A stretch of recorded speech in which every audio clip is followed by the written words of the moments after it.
Hey guys, welcome to Digital Digest, and in this video I'm going to show you how to fix Roblox Error Code 279. So to fix that, all you have to do is follow some simple methods.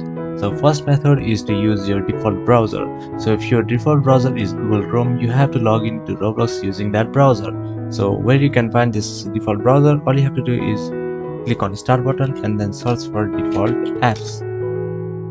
Alright, so once you're here, you can scroll down and you can see we have web browser as Google Chrome. You can choose any different browser, but if you are using this, just log in to Roblox using this browser.